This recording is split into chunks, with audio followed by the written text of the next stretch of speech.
Prolog in 1 minute, unification.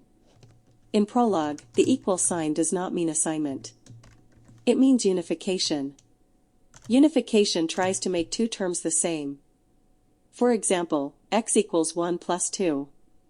In Prolog we write this as x equals 1 plus 2. But Prolog does not calculate the expression. It only unifies x with the structure 1 plus 2. So the result is x equals 1 plus 2. If we want to calculate the expression, we must use the predicate is. For example, x is 1 plus 2.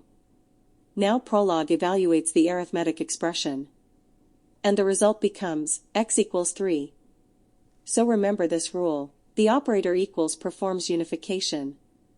The predicate is performs arithmetic evaluation. Understanding this difference is essential when programming in Prolog.